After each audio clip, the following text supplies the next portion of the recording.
Welcome to the Brewtiful Game. As always, I'm Blake here with Ferris. Hola. And Ron. What's happening? And on tonight's new episode, we get to talk about a fourth manager of Tottenham. Done. He gone. Have we? Okay. This is a record, right? Have we done a season yet since we started in the end of 2016 season to I don't think have so. Four managers, one place? No, This is what technically the third manager, right? the Chelsea one was over 2 seasons. Yeah, it was Like over 2 the seasons. end of one Yeah. season into the beginning of the next. This has been Thomas Frank, Igor, and and now Poch. Kirby. No, not Poch. Postacoglu. He started the season off. No, he didn't. Yeah, he did. No, Thomas Frank was over the summer, I thought. Oh, crap. Is that how long it's been that we've... So he won. Like Ange won. Yeah, but he got sacked. Did he get sacked after Yeah, he winning? got sacked in the summer. Yeah, I'm almost positive because Thomas Frank, I'll know there's a guy who I got would say injured. he came in at the beginning of the season or like in the summer. Postacoglu was sacked. Oh, that's by Nottingham Forest. Sorry. Well, yeah, I know, right? It's a mess, dude. Yeah, I'm almost 99% positive that he got sacked in the summer despite winning their only trophy. Then Thomas Frank got brought in the summer. And Yeah. June 6th, 2025. Yeah. Well, you know what that is? That's after the previous seasons. That's this season. That's what that is. if you want to consider it that way. Why Like not? that's what this is. It's a Hey, listen, Tottenham haven't moved up in the table at all since they sacked him, so it's pretty much the same. No, they haven't, and it's a lot worse. I had the statistic I was trying to find from earlier. I'll have to pull up. Sorry if audio was leaking through on that because I was trying to find one, but I'll save it when we actually start talking about this. So Igor is out. De Zerbi is in at Tottenham with 7 matches remaining, a whole whopping 7 matches. We'll tell you how we're feeling about the U.S. men's national team after their 2 matches against Belgium and Portugal during this last international window before the World Cup. Then we're going to round out the first half of the pod. We'll bounce around the footy headlines and yet another edition of a mashed up double of the La Liga's roundup and 2-minute drill with our 2x2 time minute drill. And as the halftime whistle blows, the pre-tax Premier League lamb chop and the record loss of the ribeye, Ron shares with us either all the news that's fit to drink or maybe the financials of his beloved Chelsea Football Club in Ron's beer news and or financial news. And finally, we know you've all been standing next to your radios and or waiting for that push notification on your cellular device. But the time has finally come on the pod as we make our predictions for the 2026 MLS and NWSL seasons. But first, our beer. I have one of those beers I don't have any information on because their website is coming soon. I don't know if it's that much of a new brewery or what. But this is one of those that saw the can and said, "Yep, I'm gonna try that." And you'll see why, Ferris, with our portly little later hose wearing gentleman chugging his boot. Love it. Oh, beer. This is from Desperate Times Brewery in Carlisle, PA. It's their German style Pilsner. It says in 1838, the people of Pilsen, Bohemia watched in horror as the brewmasters opened the taps on 36 barrels of ale, pouring them into the street. Even with 800 years of brewing experience, the brewmasters were fighting contamination. They needed to change, and through revolutionary brewing techniques, Pilsen's unique water and cool climate, Pilsner, was born. And other than being in Carlisle, PA, and seeing a couple of pictures online, their website's coming soon. So I don't have a lot of information about this brewery, but I'm excited to try this German Pilsner. And what did you say the ABV was on? On this one, it's 5.2 by volume. Nice. I mean, we're kind of keeping the similar style. Yeah, kind We have the last of our Aussie beer. Ladies and gentlemen, that's what we should have started off with. This is the final of our Aussie Russian or Aussie roulette trilogy. Yep. Yeah. This is Aussie roulette and our last bullet in the gun, if you will. Listen, if it's one team I hope the U.S. beat during the World Cup, it's Australia because we're in the same group together just because of this alone.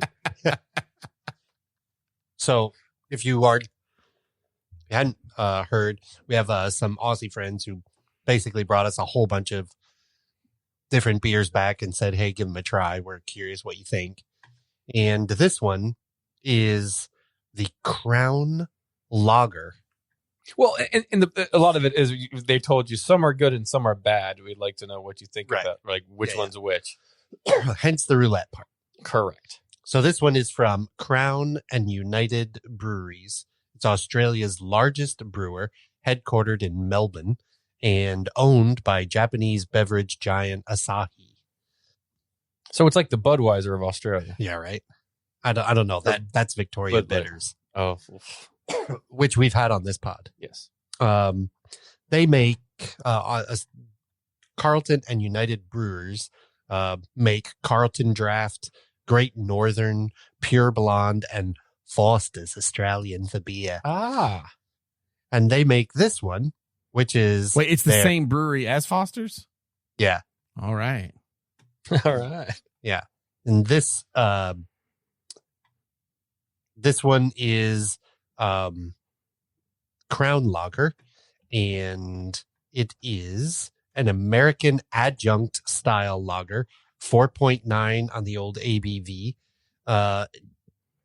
Its average rating on things like Beer Advocate and Untapped is not very high.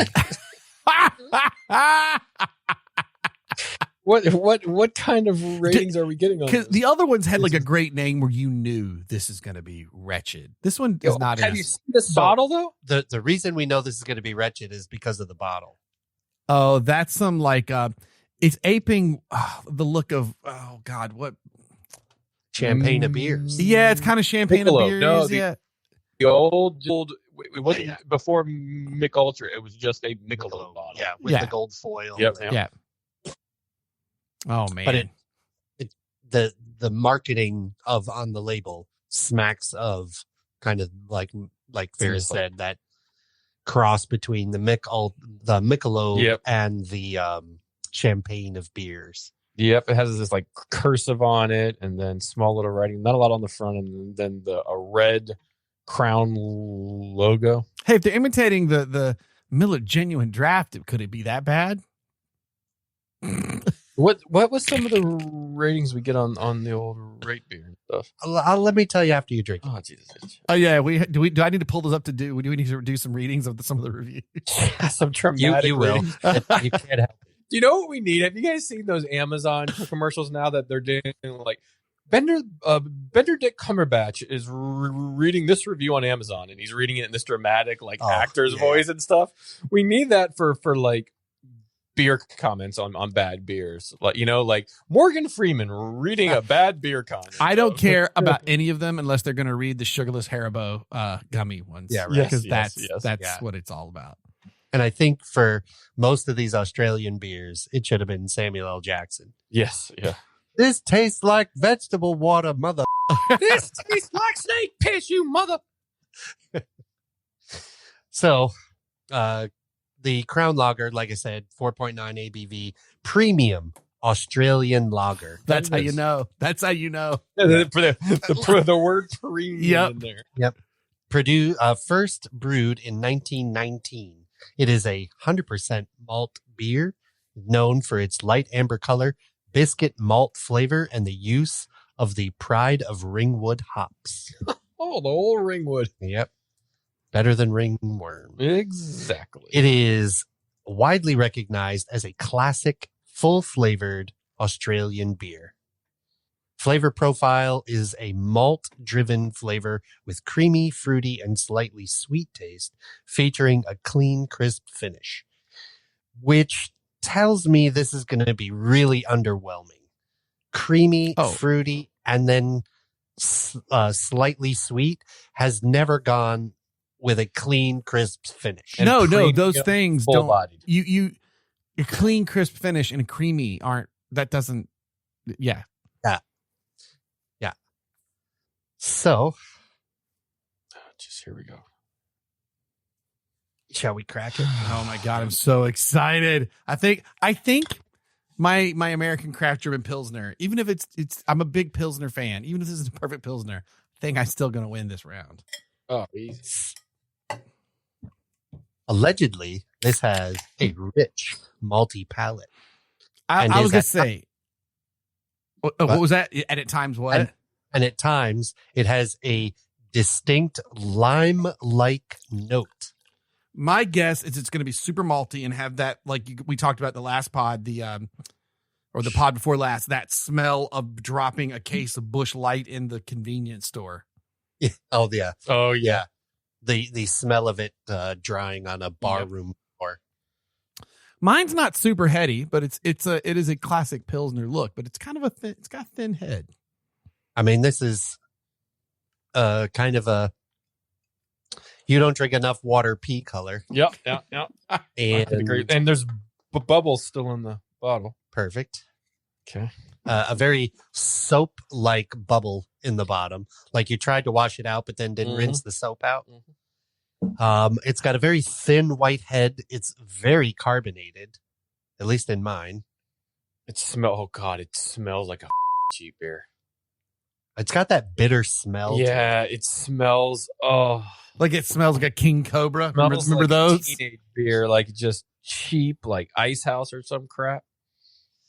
I don't even know. It doesn't even smell like it smells worse than that. Oh, prost, gentlemen.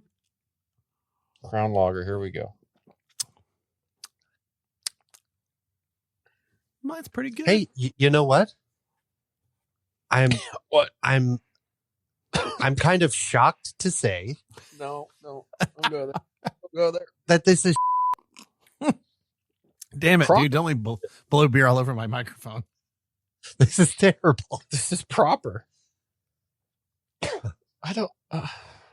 So, I don't get sweetness. I don't get a lime-like notes. I get where the malt portion comes from, but it's too busy pretending to be a beer. My palate is too overwhelmed with the rotten bitterness up front to really feel some sort of change. As it sadly washes over my palate. As it sadly washes over my palate. I think Victoria Bitters is better than this. Oh, yeah, and that's a beer. That's some fighting words, mate. Like I probably want to drink a Snapperhead Farmhouse IPA. No, I'm not going that far. I am. No, man, come on. I am not going that far. Look, it's hot in the outback, man. Just grab a few of these. It's right up. Just scull it. No. I would drink this 10 times over any of those beers. It's because they don't sip those beers over there. They just slam those beers back, guys. That's why. Man, that is proper bad. You know what? Maybe this is. Maybe they just pasteurized it on the sun. Honestly, it tastes like an old school beer before there was like craft beer. Just that cheap, that cheap just lager, dropping the Busch Light in the store, yeah. But I mean, okay, so that's how the smell was with some of the other beers. This is just like I remember as a kid, for like this is how I remember cheap beer tasting as early on drinking just proper crap. You only had 4 kinds of beer, and light, full body, that was it. And oh man, it's also an adjunct, right? So it's not 100%. Excuse me, it's not 100% wheat or anything, right? There's probably a bit of rice in there, like ugh. Let's just leave it at that. We got an IPA from a very respectable. This. So you started with an Australian lager. I recommend that's not good. Next, you should what you should try next is like a lager. Or you should try good beer from Denmark. And if that doesn't suit your fancy after a little while, quickly try a Croatian beer. And real quick, if that's no good, why don't you just go do something classy in Italy and try like, a nice little, like a Peroni or something that's crisp for you and see how that suits you before you've come to the conclusion that all of them weren't very good. Right. And you just have to start your beer journey over. That's right, ladies and jelly spoons. I am alluding to Tottenham and their manager, Hunt. Art imitating life. That has our first thing up to talk about. Tottenham. What more is there to say? Well, to no one's surprise, over this international window, Igor Tudor and Tottenham are no more. He did make it longer than Lady Jane Grey out of the Tudor dynasty, but just barely. Ding, ding. Points. After 44 days in charge, the fourth shortest tenure of a manager in the Premier League, Tudor departed the North London club with an abysmal 1-1-5 record with 0 wins in the Premier League while getting knocked out in the round of 16 of the Champions League. Then just yesterday, amongst angst from the supporters groups, Tottenham Hotspurs have hired former Brighton and Marseille manager Roberto De Zerbi for a reported 5-year contract. Do they think they're Chelsea? What's with these 5-year contracts? No, it'd be like 15 years if it was Chelsea. With 7 matches left, we ask, is De Zerbi the right guy to keep them up and push them forward? I don't know that anybody's the right guy at this time. Can I tell you why he's not? Okay, go ahead. I'm going to give you some stats, gents. Since the start of May last year, winless in 13 Premier League games. Lost 10 at home games in the league. 54 home defeats since April 2019 when they moved to their new stadium. In all competitions, sacked the manager who won your first trophy in nearly 20 years, lost Madison for the season, lost a Super Cup on penalties from 2-0 up in the 85th minute. Your top transfer, Eze, chooses your arch rivals Arsenal. He goes on to score 5 goals against you this year. Team was booed off as early as August. Daniel Levy steps down, so the fans think they're going to win. They get Thomas Frank, who drinks from an Arsenal cup. Romero having not 1, not 2, but 3 public outbursts. Van de Ven, he did his away fan thing. A guy called Tudor comes in who's never managed in England, suffered 6 successive league defeats for the first time in the club's history. Macclesfield have beaten more Premier League teams in 2026 than the Spurs have. They subbed in their keeper in the 17th minute, and only to sub him off and lose the game. They protest for a victory parade, and you get beat 3-0 by Nottingham Forest. Reappointed Fabio Petracci, then move on after 4 months and signed more players from Fiorentina than he did for Tottenham. That's yes. No. Nobody is going to fix that. That starts since 2019.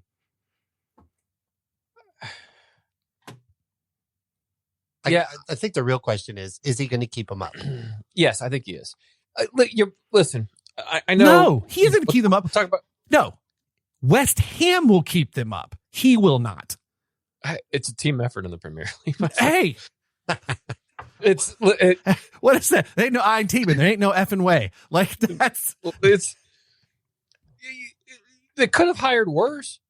And listen, they signed him up. He doesn't have a get out of free jail card if they go down, which means he signed up for good with them, unless he decides to leave and wants to leave, money on the table or he gets sacked or anything like that. But he knows the league. He's done well, at least in the first season with teams.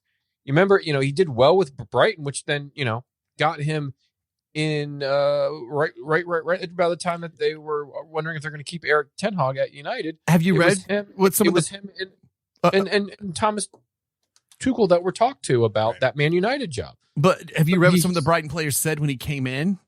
That they were like, it was a hot mess to start with. I think that's the problem. It may be, but there's already a hot mess there. So if he gets it any hotter, they're going to go down, which is what everybody's already prepping for the worst right now. But to your point, there's 3 or 4 worse teams in Tottenham in the league right now. I mean, there's actually exactly 3 worse teams in the league right now. They have talent. All he has to do is pull a Carrick. Just get them organized, play one formation, play players in the positions that they're meant to be played in, and you might stay up. They will have more. Sunderland the first game back on April 12th, and then you go away 6 days later to his former club of Brighton. They will have had 4 managers, which is more home wins than they've had since the start of May. I understand that. If you the Brighton players talk about how when Roberto came in, he confused all of them. He really wanted to get tactical and stuff. And he was like, they were upset because they were like, it was a mess. And that was that was sort of the discussion for this was, you don't have time to do that. If he makes a mess of, if it's a mess the first 2 matches, that could be it. Sure. Every match counts at this point. Exactly. But at least he knows the league. He knows what to get into. He's been out of work since early February, where he got sacked by Marseille. He did a good job at Marseille. Again, at least in that first season, he did well. Dude, I have no doubt in his first full season, he'll do great in the championship. But he ain't gonna do this right here, man. Maybe. Like, I just think that I think it's too talented of a roster. Or it should be too talented of a roster for them to go down. And I do think that there are 3 to 4 worse teams that have the chance to go down. The final straw. You're telling me right now you'd put money on I feel like we're not watching the same teams. Right now, West Ham looks better than Tottenham. On form, yeah. Yeah. It's 7 matches. That's all you need. The final straw for Tudor was them getting blown away by a team that they're battling to not go down with in Nottingham Forest, who smacked them, like absolutely smacked them at home right before the international break, at home at Tottenham, by the way. And that was kind of the final straw for him. But I think he could have hired worse here. I don't think it's a bad signing. Now, you ask Tottenham supporter groups and whatnot, and they're not very happy with the signing. They were protesting him prior to, more so on how he dealt with Mason Greenwood at Marseille and brought him in, and some of the comments that he had to say about him there, that people are now not going to go to Tottenham games. Supporter groups are going to protest. I haven't seen anything planned of any sort of march or banners or anything like that in the stadiums yet, but a lot of their groups aren't happy with this signing, thinking that he didn't promote good human fair play type thing. So it doesn't reflect his actions don't reflect the values of the club. Sure. Yeah. I don't know that he is or is not, like, and it's almost irrelevant in my mind. The press is like, is De Zerbi the savior? Right. And they're making it all this, but that makes it seem like all of this is only on De Zerbi's shoulders, which it's not at this point. Right. There's so many things have to go their way. They're still injury prone. They still have discipline problems. Their attacking core can't find the net with Google Maps, right? The morale at the club is like well below the floor. And I don't know that if they go down, it shouldn't be De Zerbi's fault. No. If they stay up, it's also not likely De Zerbi's fault. If they stay up, I'm telling you, it is because West Ham completely blows it. Statistically, they're going to get points out of this run of 7 games, which is I think is a pretty favorable schedule. They have Tottenham, Brighton, Wolves, Aston Villa. That'll be a hard one for them. Leeds, Chelsea, and Everton. Away, by the way, Everton's been killing it away. Now, conversely, West Ham, they have, and granted, they're not great, but neither is Spurs, but they have Leeds, Wolves, Palace, Everton, Brentford. Yeah, but they have to start to beat these teams around them, right? Because again, they got blasted by Nottingham Forest, who moved 2 points ahead of them when that occurred. So now Nottingham's now in 16th place. Spurs are in 17th, 1 point above the line. Then you have West Ham, Burnley, and Wolves. They play Leeds towards the end of the season, which are right now 3 points above them. And they play Wolves here, who have been 2 wins and a draw in their past 3 games. So they're not going to be an easy game to go away or to, which they're going to go away to because it's going to be at Wolves. So, and then you get Villa and you get some more teams that are up there on the other half of the table. So you don't expect those. You circle certain games here, and it starts with that Sunderland game. Like it starts with that game, not this weekend, but the following weekend, because this weekend is FA Cup action with some league games, but not necessarily everybody. But it starts with that Sunderland game, bottom half of the table, bit shaky as of late. They're on a -4. They've won 2 of their last 4. If you can, that first game is going to be huge. The same way that it was for Tudor when his first game was, I mean, a North London derby. Yeah. Like you can't ask somebody to come in and mop the floor. The players don't give a damn. They've looked awful. It certainly seems that way. Yeah, there looks like no sense that they are in the danger, that they care that the club is in the danger that they're in. Right. Everyone's looking and that's for kind of what I was alluding to when I said the morale is just absolutely poor at the club. Right. Yeah. See, this is where I don't think De Zerbi's a great idea. I do. Look, you don't know what the realities of what you could get and couldn't get, but I do feel like a De Zerbi maybe for your manager for the next season. But man, like a specialist, you're Sam Allardyce. You're like, I feel like. Yeah, but is Big Sam something that's going to motivate the players at this point to stay up? The dude's been around every team in the league. So, okay, he's just going to come in here. He's going to keep us up. Like, at least this is, almost a promise for the next 5 years that this, by all accounts, this bright tactician that has done well not only here in England, or not here, we're not in England, but done well in England and done well in, in France, and I think Spain before that. You sign them up for 5 years. It's commitment. You're showing it.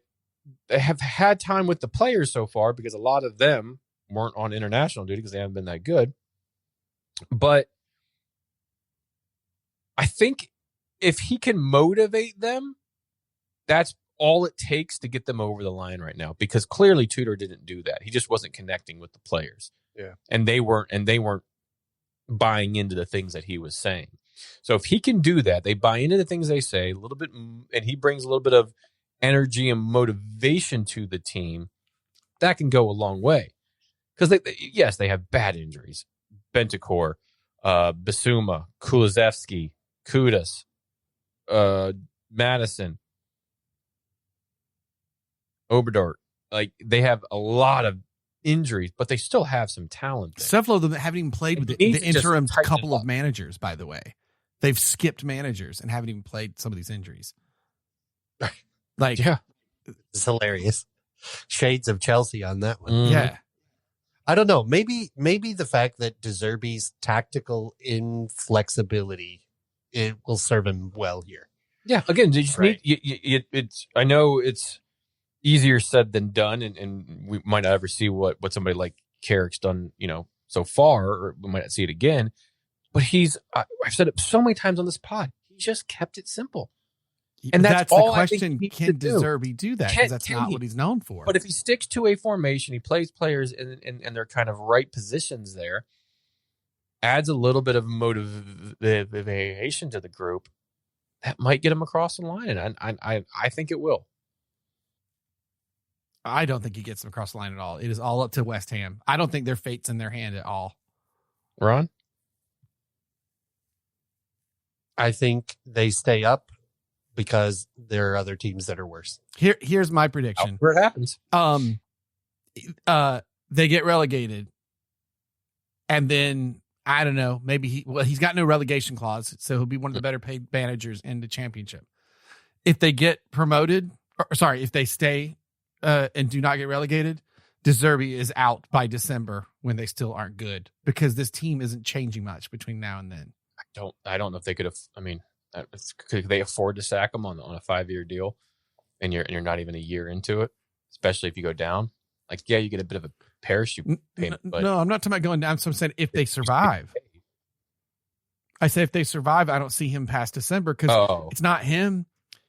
I think he stands a better chance of staying if they get relegated and he's got to do a championship fight. Yeah, then maybe.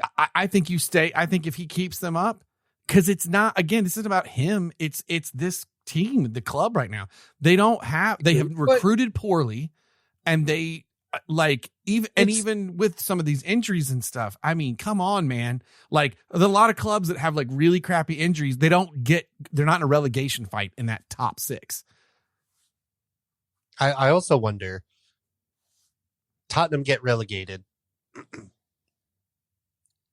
Who's looking up in the front office to say, all of you folks who have been sucking for this long, history, right? Levy left, and everybody was pinning Tottenham's, poor form, poor decisions, poor everything on Levy. Levy leaves, and then the club gets worse. So who else is being looked at in the front office? This is clearly not a manager-only problem. No. So who's taking a good long look at all the other factors that go into this? But they clearly have now pinned their next big move that they have to get right to him, to De Zerbi.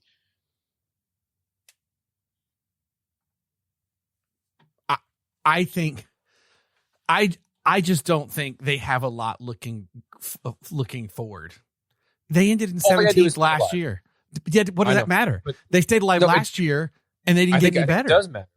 No, I think absolutely it does matter. Now, he has a summer to work with them. He gets a lot of those injuries back. How big of what a James Madison bring? Can a Kudus bring? Can a Kulusevski be?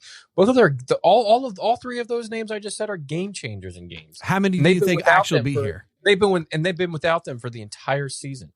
I think that's a problem. So if they get fit and they start getting people back, and he then takes control of them, or he's going to take control of them in the summer, there's at least hope. But you got to stay up first. That's the number one. However, whether it's by a point on goal difference because West Ham sucked, because whatever, they got to stay up. That's the goal. I'm just saying. Okay, but they were 17 last year. They're 17 now. Like, sure. I don't know that. Yeah, you got to stay up for your mind. I see what you're saying, but like, what's changed? 4 managers. I don't know that. And you've got a ton of players that don't want to stick around. That's the big one. You're like,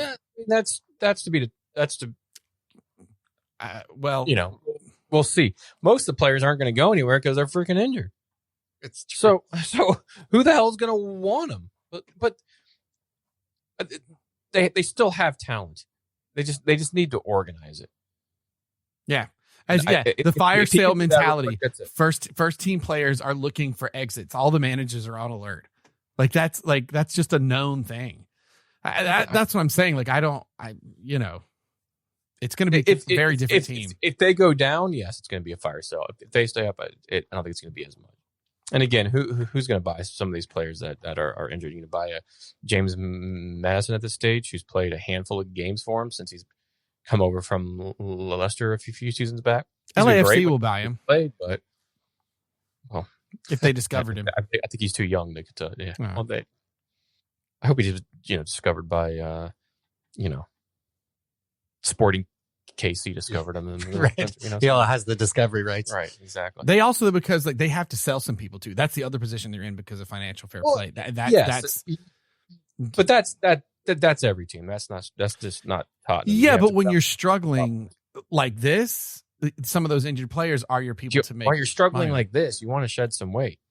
So if you can shed the Garnachos of the world, if you can shed the, the Rasmus Højlunds of the world, if you can shed some of these players, I know some of them are on loan and whatnot, but if you can shed some of them off your books, it changes the dynamic of the team. It's not necessarily saying they're bad players, just not the right fit with the right guy, with the right team, with the right culture at that time. But a lot of these are ifs and maybes and cans. And same with if De Zerbi's going to do a good job. If he can do something, if he can motivate them, if he can keep them up, if he can do all this, we don't know. But I think out of all the signings and the hirings they could have done, they could have gotten a lot worse at this stage. And I think they brought in somebody that can do the job. And I think that's why they signed him up for 5 years, because they see that they can do something with Tuchel. Yeah, right. You've lost more of the fan base. That's a hot mess. Like that's the downside. And while you're in the middle of this mess, I'm just not sure. I don't know if that outweighs, the decision to hire a top manager that can keep you up. And certainly the ownership and the people that brought him in didn't think so, because they signed him up. So we'll see. Time will tell. We'll be talking about this here for the remainder of the season. That last match against Leeds is could be killer. Absolutely. That's that ain't gonna be friendly at all. Well, let's talk about some more inadequacy and move over to the United States men's national team and some more friendlies. And the last international window before the World Cup, or our U.S. men's national team took on two heavyweights of European world football preparation, and we lost both of them. First on Saturday, following a good 30 minutes or so by the U.S. men, which saw the U.S. go ahead in the 39th minute, courtesy of Weston McKennie. Header, it was down from there as Belgium put 5 unanswered up with a few beauties for goals. Patrick, I say that wrong. Give it to me, Ferris. Ajiman. Thank you. Patrick Ajiman got a second in the 87th. But the game was well and done. Then just yesterday, a Ronaldo-less Portugal beat the U.S. in front of 73,000 in Atlanta with a 2-0 scoreline. While the U.S. looked a bit better throughout, once again, a more established powerhouse of world football showed that they have class with those 2 lovely goals. So we ask, are we feeling better, worse, or the same following this window? I still feel like we're very lucky we're hosting. Yeah, agreed. Especially watching some of the matches that just happened, so people squeezing by to get qualified to the World Cup and stuff. We're very lucky to be hosting. I don't know. I'm probably just right there in the center. I'm not really too downbeat on it. I'm not really, too hopeful that, no, these are just 2 blips in it. There are good points of it. I think we know who our number 1 goaltender is going to be out of it. We're going to be Matt Freese. I think we know that we are probably better in a back 3 formation opposed to this back 4 that he tried both of these games. That doesn't seem to flow as well. It doesn't seem to work. It went a little bit better with the second match because you had at least a movable back line with Freeman, Richards, Trusty, and Andy Robinson, who was probably the player overall between these 2 games. In the first game, though, you had Tim Weah playing this like right wing but left wing back, whatever he was. Mark McKenzie, Tim Ream as center back. Like, I get Tim Ream's. You got to play him in the back 3 if you're going to play him in anything. He's not a back 4 traditional center backs anymore. And then Andy Robinson there, but Poch messed around with the midfield a bit. In the first game he played Cardoso and Tanner Tessman in there. They pretty much got subbed out right before half and then shortly after half because they were just getting run over. And I get it, in these games you're going to sub out a whole squad worth because you can. But then in the next game looked a little bit better with Berhalter and Aiden Morris there and West and McKennie can be a little bit more stout, going to be a little bit more just solid on how they play and how they move together. No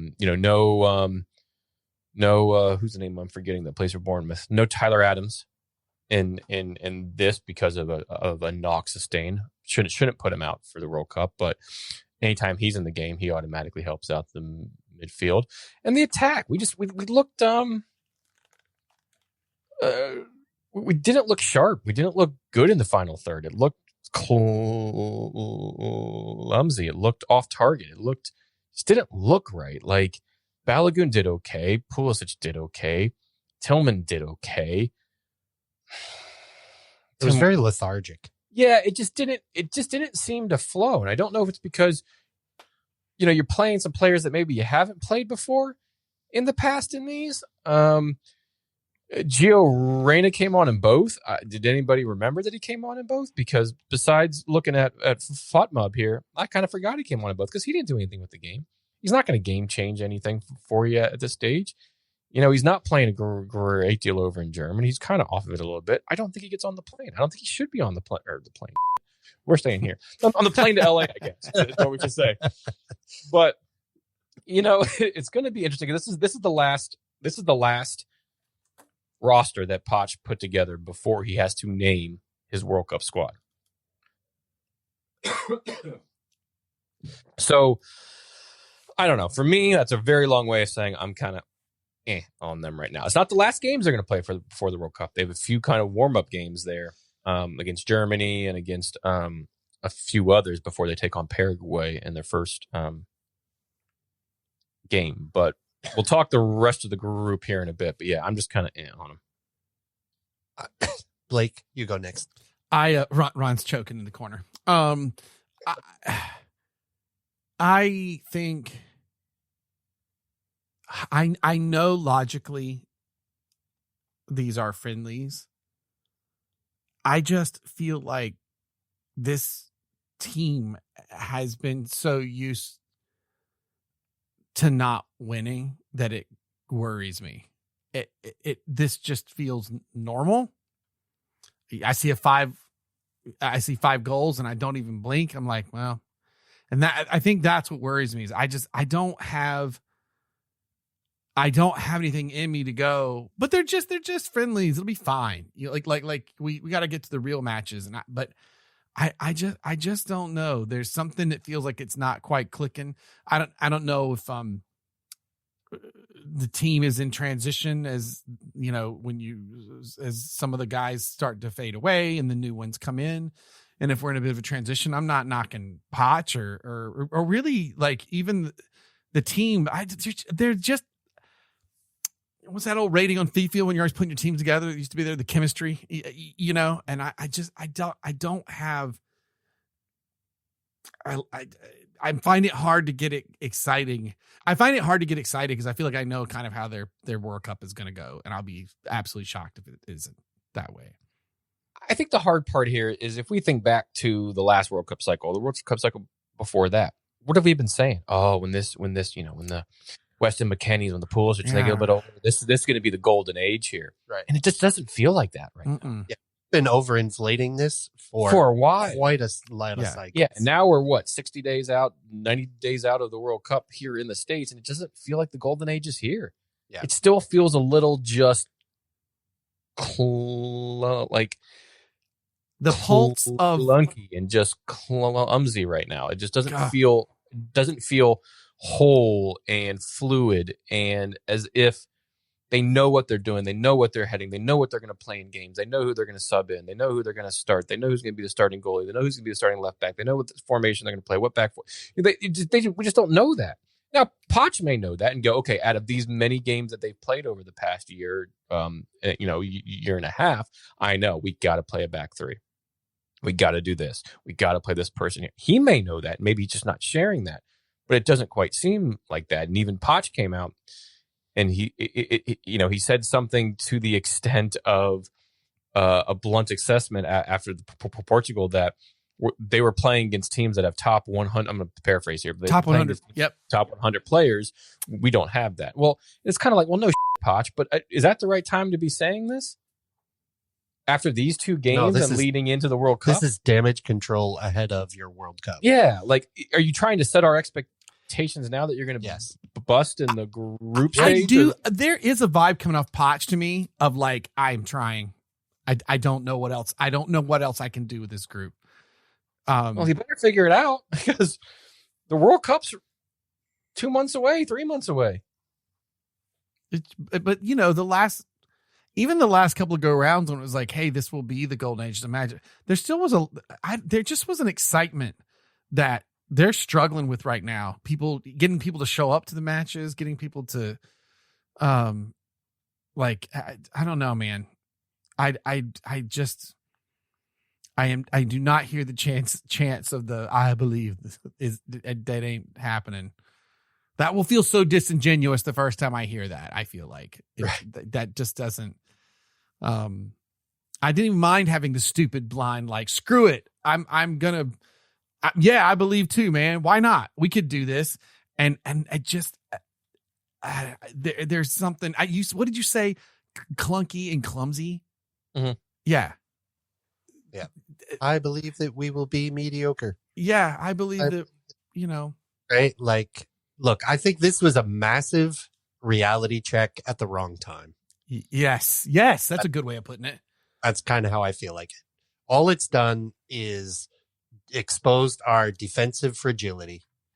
It has shown that we are tactically unsettled, and we are not at the level of top international teams.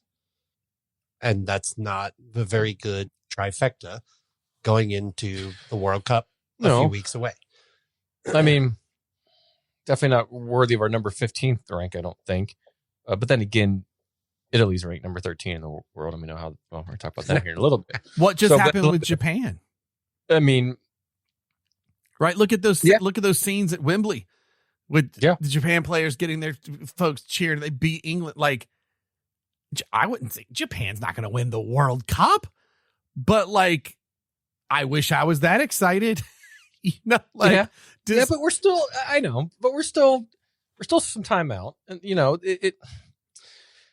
see what these warm-up games are going to be like, because the warm-up games are going to have that talent that's going to be on the roster for the World. He's not bringing in something completely different, so maybe we get a little bit clearer idea in just the month out, the few weeks out before the tournament starts. But 8 straight losses versus European opponents, outscored 22-6 in that stretch. This is not I guess we'll wait and see how the tournament goes. This is that's a rough stat. It is likely we're going to be out in the group stage. It's we haven't prior to the Belgium match, US hadn't lost in 5 games. But also it feels like anytime we come up against a European talent, we get the doors just blown off us, or we just don't do well. I mean, look at the team. Well, the team that just got added to our group that played us a few one of the few cycles ago in Turkey. Like, it not a powerhouse of European team, but they blew our socks off in Columbus or wherever it was. I don't remember exactly, but and for me, that's why I just kind of like. I'm not at all. The sirens are going off in my head that sound, like when the bomb, the air raid sirens go up.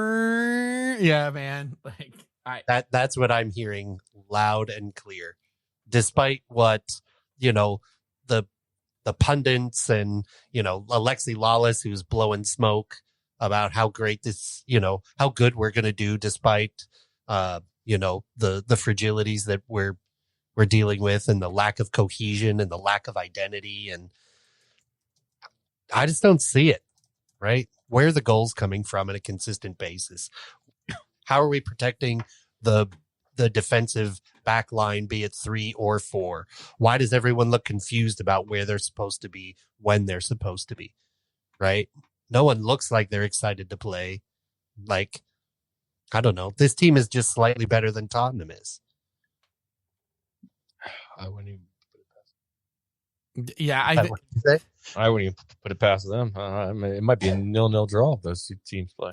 The quote that like I think for me kind of summed it up was it was one in New York Post, but the what's more worrying after these 2 underwhelming performances is that the U.S. does not have a much clearer of an idea of how it ought to play and who it ought to play than it did a week ago. Yeah, or 8 months ago. Yeah, or a year ago. I do like the black kits though, guys. Those are sweet. I think they're blue. Are they blue? I couldn't tell looking at the photo. It was like a really dark navy blue. It's better. I'm at least glad in the first game you couldn't tell if it was Belgium, if it was US. That was weird.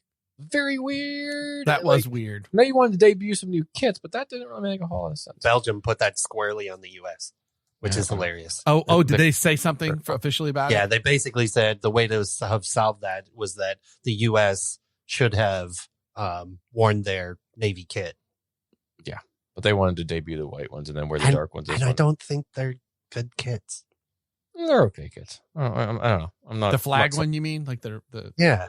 Like when you need a good collar on one, that makes a good like. Then you can pull it like a white collar American. You know, you could do or a blue collar, not a white collar.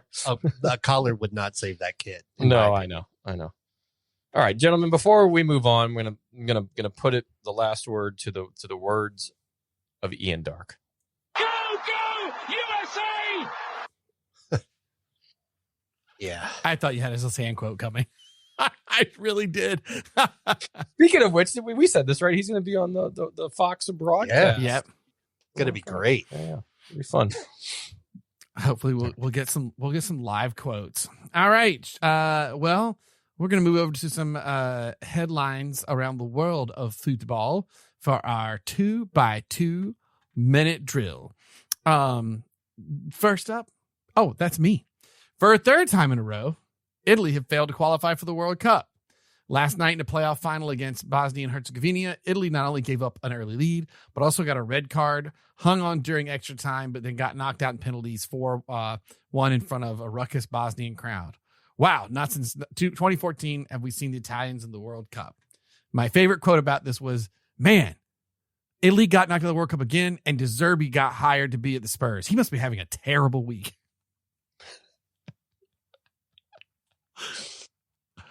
That's brutal. It's insane to think that that's the case. That team has, and you know what's even more insane? I forgot about. They've won a European championship. Yes. This time.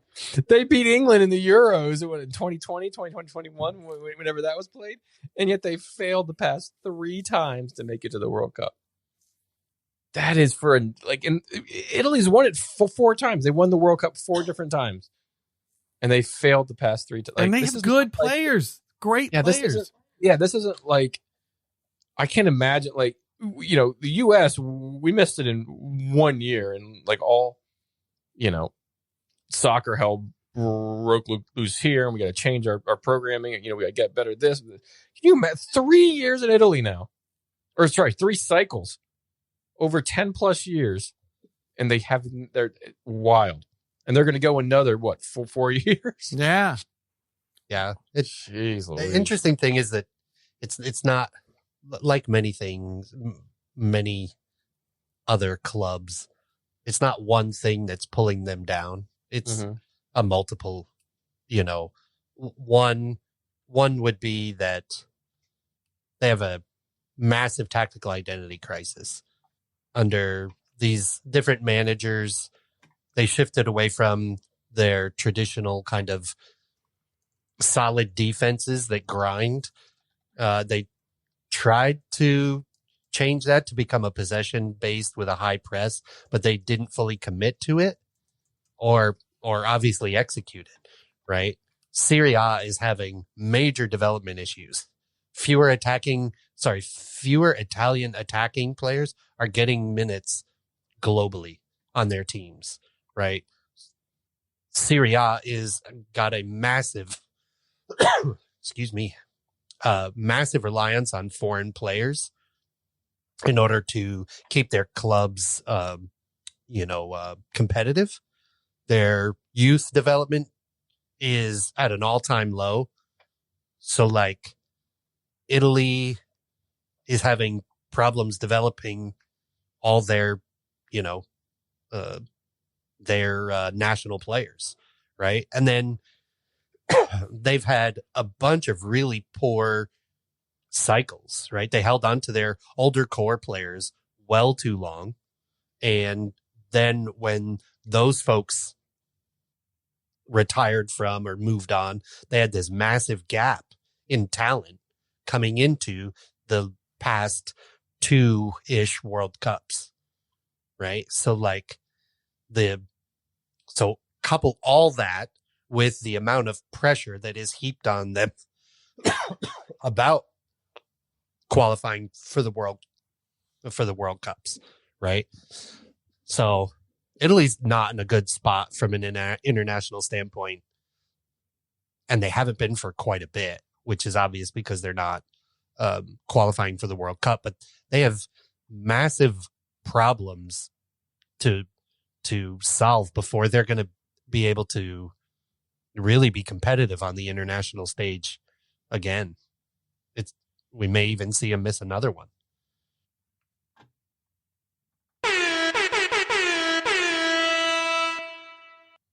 Like who's their elite forward? Who's like the Italian Keane? He scored 5 games. Blake, did you play the alarm? Sorry, I did play the alarm. When was it Keane? Okay, Oh, sorry, we didn't hear it. We didn't hear Oh, it sorry. But She no, went you're to good. But yeah. So to answer your question, it's Moise Keane, who has scored in like 5 straight games, and he's it. But he's only 26, so odds are he'll be again. But up there in front with him is a lad named Matteo Tagui. I don't know if that's a pasta maybe you eat. I'm not quite sure. My point is, but where does he play? Like, is he what? Keane is. Oh, okay. Matteo plays in Al-Quadish. Oh, right. So, so it. But you had a bit. You had Tonali and Locatelli, Barella, Calafiore. You had it. Just it's. You're right. There's just way too many issues there. All right. All right, and kind of some quiet news that happened over this international break. Mohamed Salah has announced that he will be departing Liverpool Football Club at the end of the season. To date, Salah has appeared 310 times for Liverpool while accumulating 189 goals, earning 3 PFA Player of the Year awards, 4 Golden Boots, 2 Premier League Player of the Seasons, a Puskas Award, and oh, by the way, has won 2 Premier Leagues, 1 Champions League, 1 FA Cup, 2 League Cups, a UEFA Super Cup, and a FIFA Club World Cup, all with Liverpool. So with 7 matches left in the Premier League and a quarter-final duel with PSG upcoming, is now the right time for Liverpool and Premier League legend to depart. I think for him it is. Oh yeah, and yeah. I think for both it is. Right. I think the club probably is ready to move on. It is wild that like he had such a great season last year, though, right? I mean, like came back and then it's just not clicking this year. It's just weird how they handled the whole thing from a club standpoint. It took a while to sign him, and he even came out last year and was talking about it. It felt like it was more of just I think I've said this on the pod before, it was more of a emotional signing from both, right? Them knowing that he had a great season, they won him another Premier League. He's going to be a club legend. He's going to be a Premier League legend. And then Salah, not wanting to leave a club that he's loved for so long. It just seemed like it was more just, it wasn't okay, we just won the league. Maybe now's the time to depart. Everybody kind of he rides off in the sunset on a high. It just, that didn't happen. Instead, it was so much pressure to kind of get a deal done, and so much, I think, emotion from both sides to get the deal done. At least that's how it felt. That they just did it, but no one really thought a little bit more in advance of, it was only a 2-year deal, but it's a new manager. It's a new way of playing. You start, you sign 250 mil. It just didn't seem like it was a smart business move at this point. Now, he's departing. He's going to essentially defer the rest of his salary after this year for what that second year is. So it's not going to take a financial hit on the club or anything like that, which is good. But there's something to be said that this announcement came out within this international window, so it's going to be kind of quiet. But he's going to have 7 games for him to not only play at Anfield, but around the league and kind of get the applause and the tour of honor, all of farewell tour. Yeah, just kind of a farewell tour. But where he goes and what he does afterwards is unknown. But yeah, he's going to be a Premier League and Liverpool legend.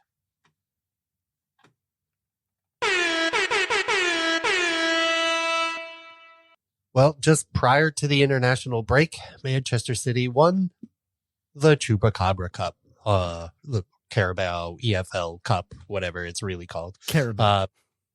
Yeah. Did I not say it right? No, I just thought I'd add another name to our list of names for the Carabao Chupacabra Cup. That's all. They win via a 2-0 scoreline courtesy of O'Reilly as City once again figure out a way to deny Arsenal a bit of silverware for the first, more silverware for Pep and Manchester City. But did Arteta do it as well as he could have? Did he get his tactics right? Did he, why do we think after how Arsenal has performed all season, even against Manchester City, why'd they get it wrong here? I felt bad when Raya wasn't as soon as they announced that Raya wasn't going to be the goalkeeper, I was like, I don't feel good about this. Because because Arteta is known for not being sentimental and being tactical about it.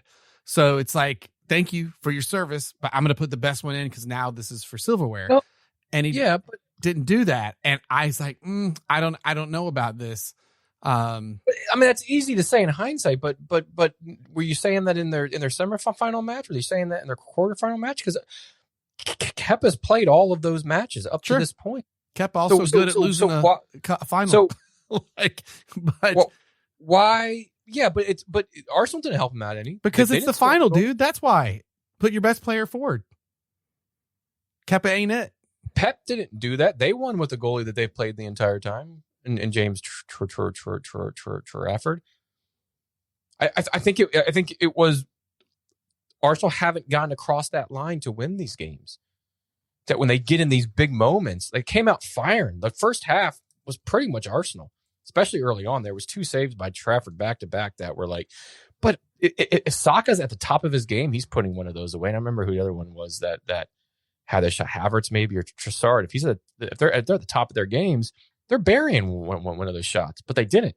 And when those didn't go in, you almost felt like City might get away with this, even early in the first half that Arsenal dominated. But then Nico O'Reilly even talked about it after the game. It was tactical changes that Pep made that changed that second half of the game where they were finding more space. They were finding more balls in behind. They were finding the cross. That's what undid them in this. Yeah. But that was that tactical change, and Arteta didn't adapt to that tactical change because it seemed like they just they're not there yet, and it just got very tense, and they couldn't get across the line where Pep's been there. Not most of City. Half of them now, I guess, but there's a lot of them are new. But Pep just knows kind of how to work these games where it was just kind of, say stage fright, but they just kind of got to that point, it seemed like. Is it that the only way that Arteta's going to win a major trophy is wait till Pep retires or moves out of the league? It seems like this is always the undoing. Yeah, they should win the league. They should be. They should. They have enough of a lead. It's not guaranteed right now, but all odds. They're still strong odds to win the league. This was for one of the trophies. They're still in the Champions League where they've been probably one of the best teams, if not the best. They could still do, and still in the FA Cup with a favorable draw. So these trebles and things. There's a reason they don't happen very frequently. But I will agree with Liverpudley and Jimmy Carragher and just say goals change things. Starting Kepa was a terrible idea, and as soon as that goal happens, it just continues to fall apart. And I don't uncharacteristic of Arsenal because they have come from behind in key games in the Premier League and Champions League with Araya in the back, who's excellent at playing out from the back and into the style they play, and that's not Kepa. The best way they play. So that one person changes and the entire mentality of the team breaks down? I think when you play again, when you're playing like the bests, like you are playing with like your Man City type, it doesn't take much to create I think that's hanging a lot on the keeper. Dude, Kepa's not. He does not have good success in finals, period, in his career. No, he doesn't. But this is also they brought him in as a backup. This is a high end backup that Arteta and them brought in for things like this. So I know he didn't play. He did not have a very good game in this, but I think it's only hindsight that you can sit there and say, oh, you should have played Raya.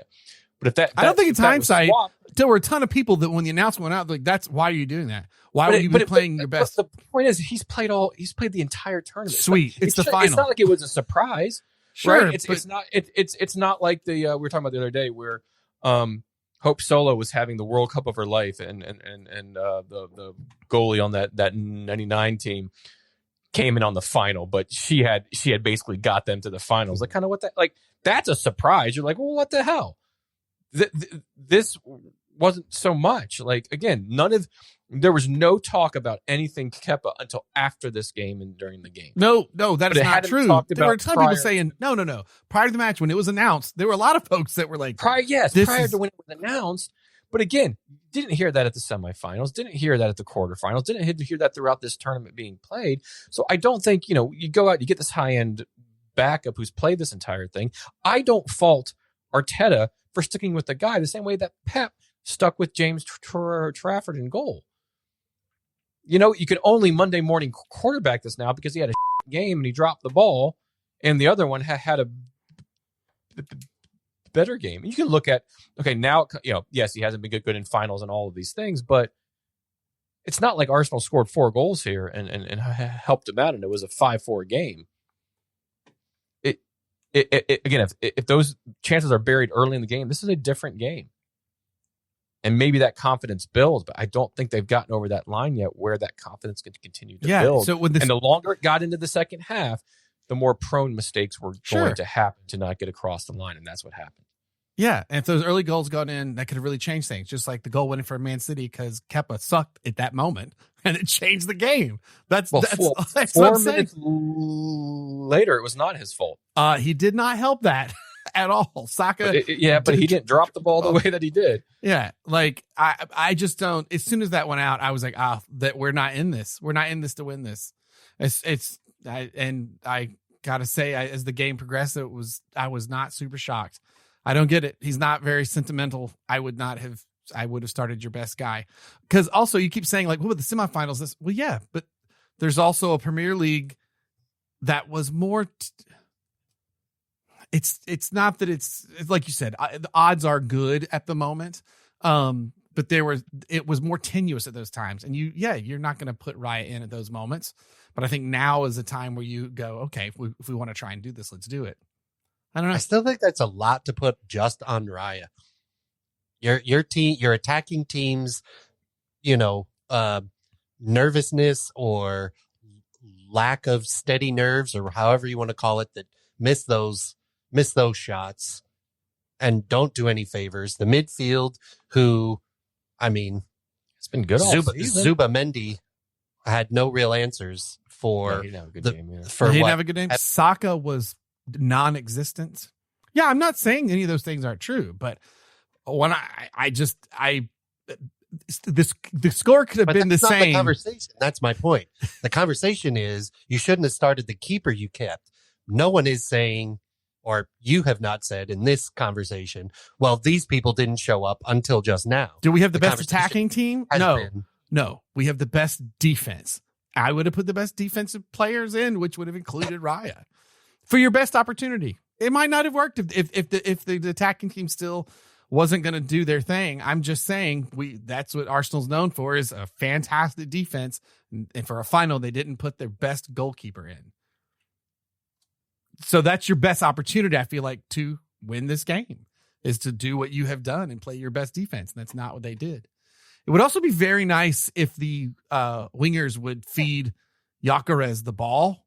Because Lord knows the man's just scored 4 huge ones and got his country into the World Cup because they feed him the ball. It would be really nice if that would happen. Just watch that hat trick happen. I was like, my God, can they start lobbing the ball in there a tad more like that? But Saka wretched game, and he's been a little non-existent for a bit. They've been doing well in he still pulls people because he's who he is, but they're struggling. I'm not, as you said, like it. Yes, it's a team game, but this team's best thing is their defense. So I don't know why you don't play your best, all of your best defensive players. I don't get that. That's all. Don't be sentimental. Just keep the bleep sheet. The best part of this is when Ryan little Shirky was showboating. Next time he did it, Ben White put him on his ass. Yes, that was awesome. Pretty boy tattooed tan mother put him right on his ass. God bless Ben White. He's one of my favorites now. that was pretty good. And it wasn't dirty or anything. It was like a, hey, we don't do that around here. Like, stop, okay? Like you're up 2-0. We're having a game. It doesn't mean you got to showboat. It was, if it was hockey terms, the gloves would have been fought, but they're not going to do that. Obviously, it's soccer. They're. Sorry, I have no clue who's next. It might be Ron. It's Blake. It's okay. I had to write the bleep sheet down. Yeah, sorry. I just listen to this moment. there's a lot. Finally, all 48 teams for the 2026 World Cup are now in place. All right, so here's the groups. Boom. Group A: Mexico, South Africa, Korea Republic, and Czechia. Which they got in on a play final there. Yeah. Pretty fun. There's some fun finals here. There's including one in this next group. Group B: Canada, Bosnia Herzegovina, which, boy, that was awesome seeing them squeeze in. About that. Also Qatar and Switzerland. Group C is Brazil, Morocco, Haiti, and Scotland. Group, just so we can keep the Scottish reporter going this summer. Exactly. Group D, we got USA, Paraguay, Australia, and Turkey. Is it the group of death? It's no, I don't know if it's a group of death. It's not an easy group. It's not an easy group, but Turkey every time. Yes, every time. But Turkey just got in on a 1-0 win over Kosovo in a playoff round that took them. But they might be the best team in the group. The last team that got in. Yeah, I mean, it's always the joke because it's always a group of death for the U.S. But like, the thing is, I had two reactions to go back to our conversation earlier. When I first saw this group, I went, that's not so bad for us. And then I went, but we're actually not doing that good. So that actually might not matter. Right. I would normally feel good about this group, but I don't. I just don't know. Is that our final takeaway of the men's national team? We just don't know. We have no sound. That's why I'm feeling. I don't really know. Group E: Germany, Krakow, how you say it? Cote d'Ivoire. How do you say that? That's good enough for me. Cote d'Ivoire. Cote d'Ivoire. Okay. Yep. Where'd the L go? With a French accent. Cote d'Ivoire. Okay. Like that? Okay, you got it. L. Cote d'Ivoire. And then Ecuador. Italian to it. Cote d'Ivoire. I was going to say that was very Italian. Group F, we got the Netherlands, Japan, Sweden, and Tunisia. It's a fun group. That's a very fun group. Japan again riding high off that win in England at Wembley. That was awesome. Tunisia, Star Wars, Tatooine FC, they got in. Group G, Belgium, Egypt, Iran, and New Zealand. And then over in Group H, we got Spain, Cabo Verde, Saudi Arabia, and Uruguay. Then in Group I almost said one. France, Senegal, Iraq, Norway. That's a fun group as well. That is. Group J, Argentina, Algeria, Austria, and Jordan.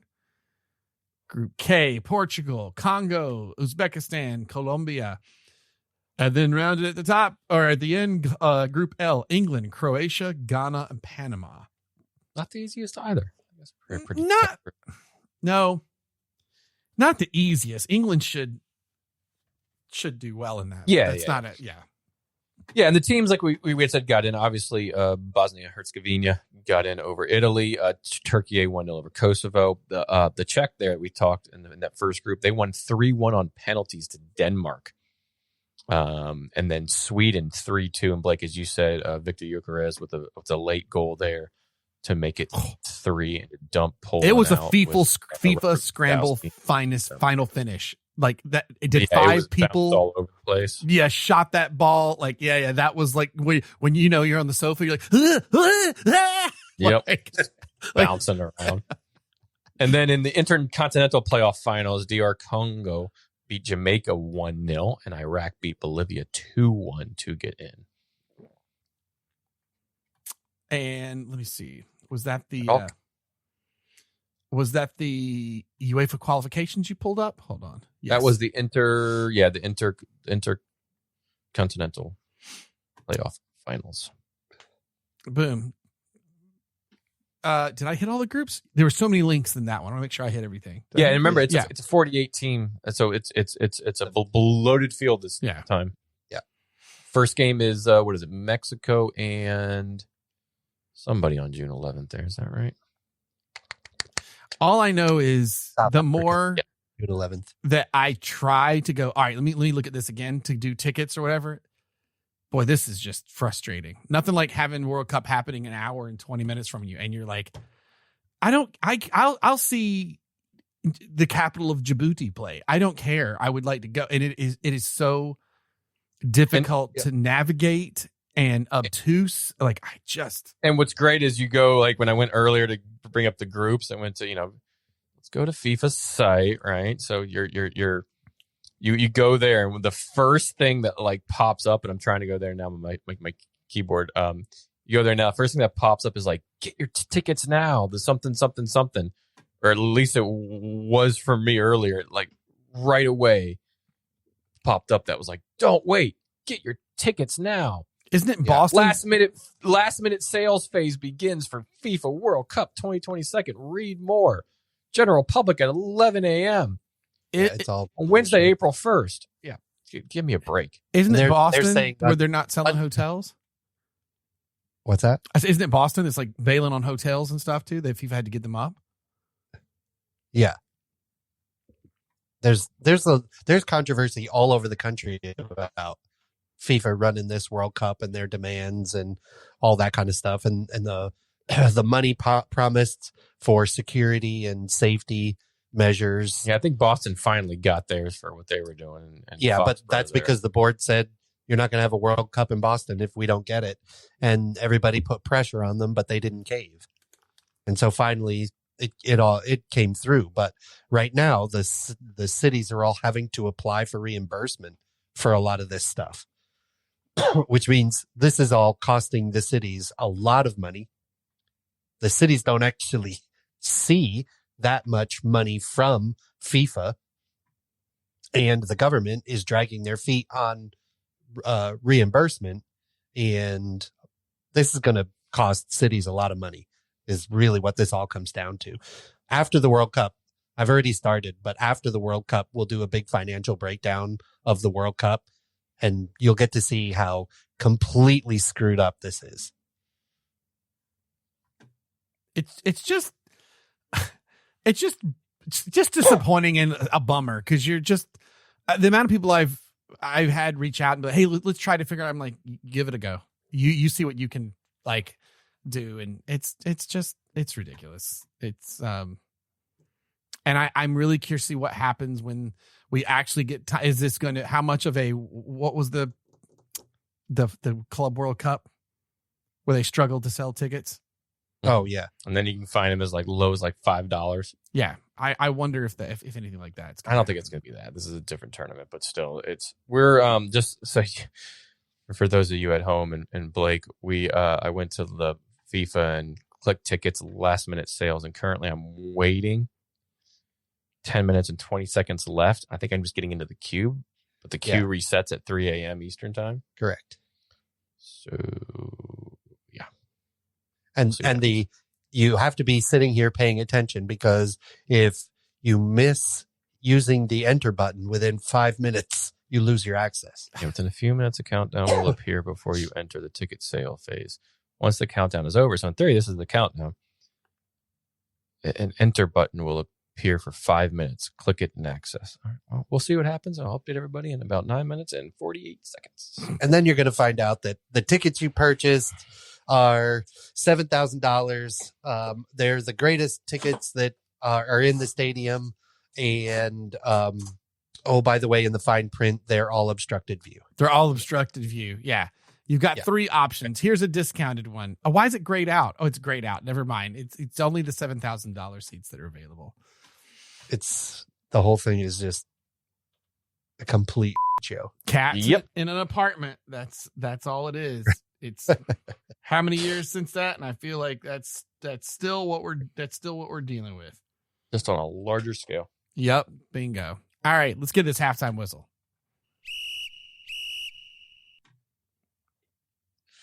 All right, gentlemen, the beer news. So, Can before you get into that, can we crack the other beer? yes, You don't want to please. keep drinking whatever that is you've from. No, it was We- gone a we- long time ago. Thankfully, We've finished that. What we have now is from Flying Monkeys in Barrie, Ontario, Canada. great brewery. Probably my favorite Canadian brewery. We have their psychedelic Puzzle Factory double IPA. Amazing. It's one of their crazy can arts, bright and absolutely colorful, love it. and That's Absolutely. yeah, Their I'm gonna arts, pour their some. canned stuff is so good. Oh, and their beer's even better. Yeah. I mean, if you're anywhere in Ontario, take the time to go visit Flying Monkeys, because it's incredible. You can no longer get it in the US due to the tariffs and the, Canadians not buying, US liquor and not exporting their liquor to the US. So you can't get it in. This is the last can of Flying Monkeys I have. So we'll relish it. Thank you for bringing it over. I'm going to pour up some while you start Sure. there. So on another pod, we'll talk about the Chelsea finances because that's not a very short thing. And we're probably a bit over time considering the 2-minute drill was like a 10-minute drill. So two fun beer stories real quick. One, a distinguished gentleman stole a truck of Bud Light and was on a high-speed chase through Vanderburgh County and ended up smashing into a cop car and obliterated it. The guy was drunk when he stole it. Was more or less on a dare from friends. And then it ensued into a high-speed chase. And when the cops tried to spike strip the truck swerved to not hit it and obliterated a cop car. You can go to, this is obviously in Florida. I was about to say, where else? Florida man steals Bud Light. Yeah, that's exactly it. That's really where this is, Florida man, right? You can go to WFLA News Channel 8 to see the actual video from the body cam of the officers that responded. And I think if you're at work one day and you just need a chuckle, you should watch the video because it's pretty entertaining. So that's one kind of entertaining story. The second one, gentlemen, spring break is last week and to this week. And also in Florida, more than 100 teens were arrested at a wild spring break party, including one ballsy college student who decided to pour a beer over the cop when the cops tried to go into the house, which Not wise, my friend. Not wise. seems like that's right out of a movie, right? Yep. Like, Yep. Some spring break, movie. The cops are going in there to bust everything up, and people pour it, over the cops. Hilarious. More than 100 boozed up youngsters were arrested at the wild spring break party in Panama City, Florida, including the one who dumped the beer over a cop's head. A staggering 109 of the 113 spring breakers found jammed inside this party house in Gulf Shores were nabbed for underage drinking. 109 underage drinkers. Hilarious. Officers responded to the house because the neighbors were complaining of raging music and large crowds. There were 113 people in the house. While trying to determine who rented the property, the person who is unknown on a balcony above the officer poured the beer on him. Turns out that's the person who rented the property. 4 people were released without charges. Investigators figured out that the party house that was the person who rented the party house and subsequently poured the beer on the cop was an 18-year-old. And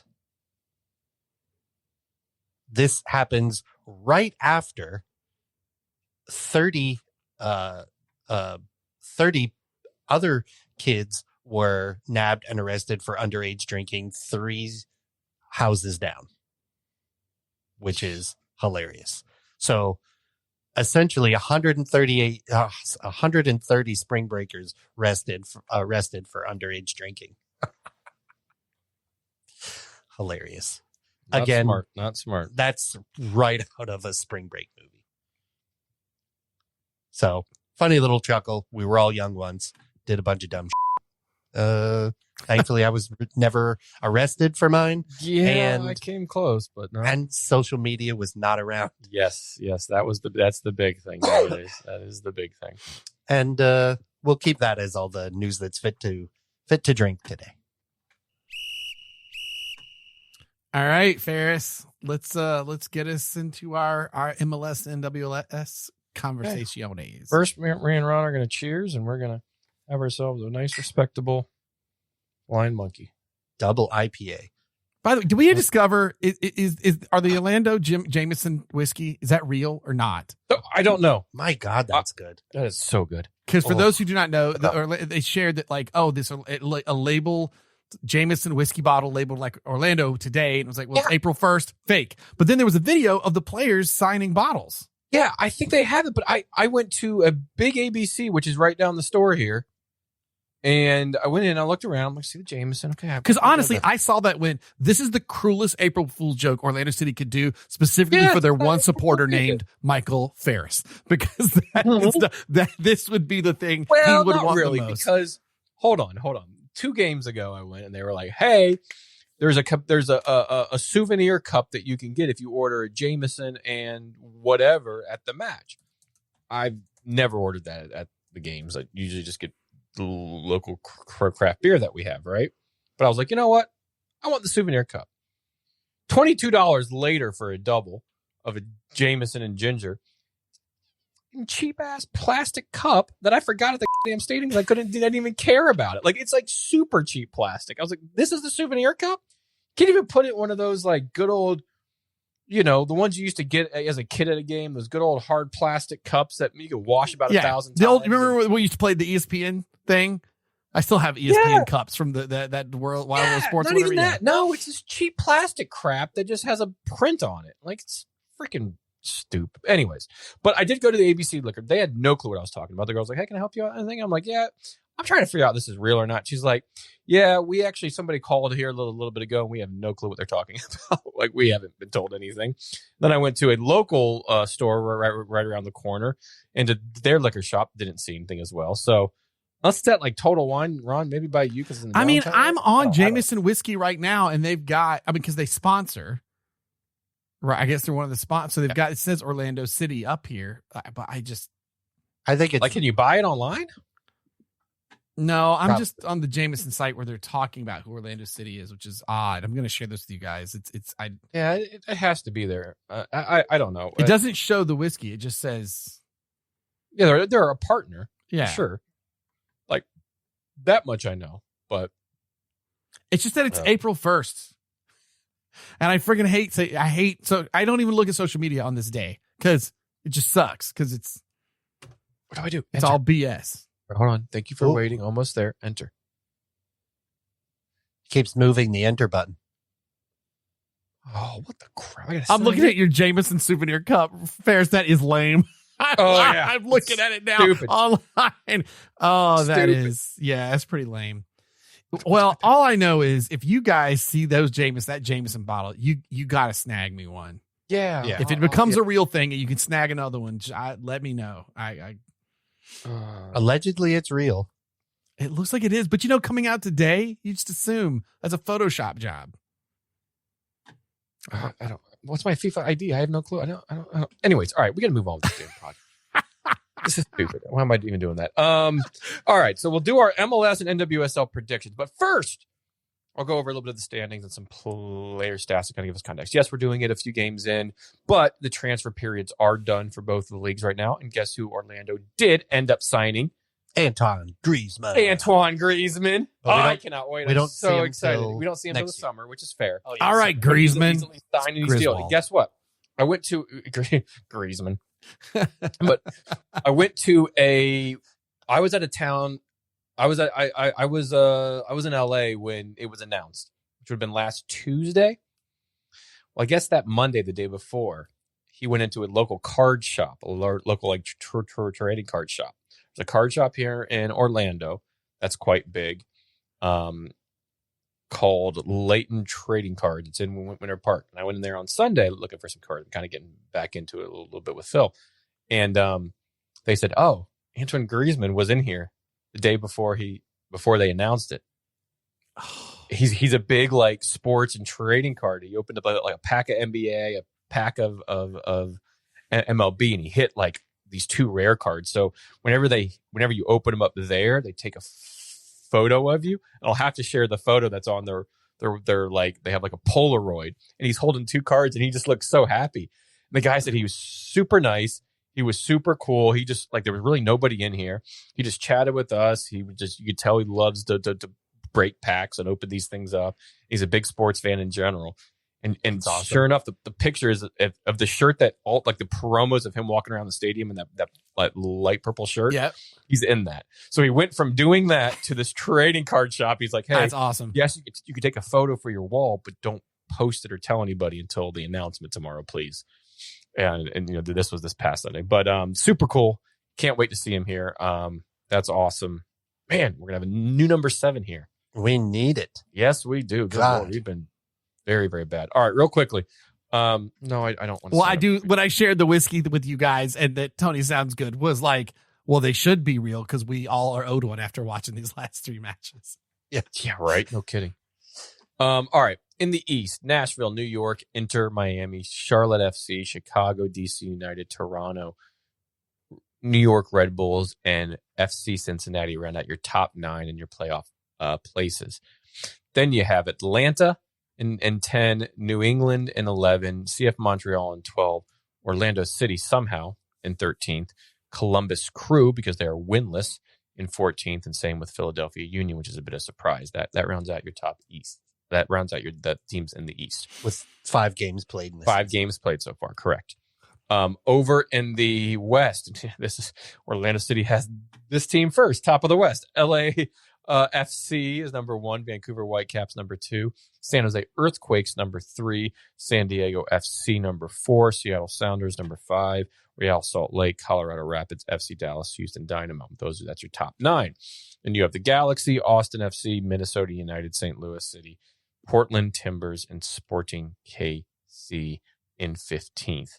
So it's only 5 games played, obviously a long way to go, but that just to kind of give you some idea of where it stands right now. Your Golden Boot leader right now is Sam Surridge of Nashville, because he scored a hat trick against us last game. So that helped that out. Like we weren't even there. Yep. And he is on 7.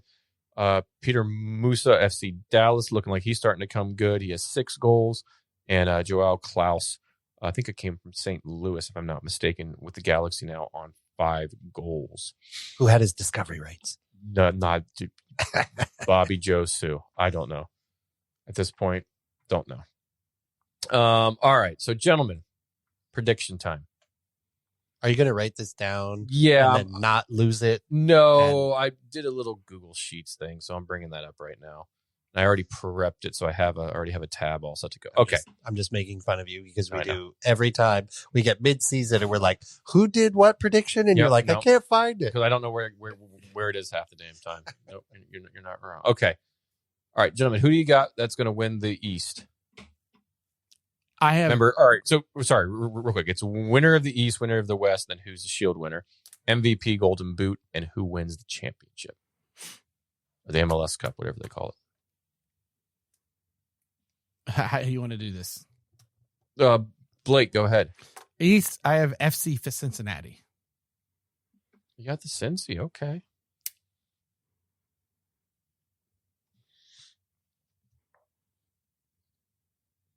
Ron? I also went with FC Cincinnati. Oh, you both did, eh? Yeah, strong defense led by Matt Miazga. Strong attack led by Acosta. Continuity from the past couple of years. Not a lot of notable signings.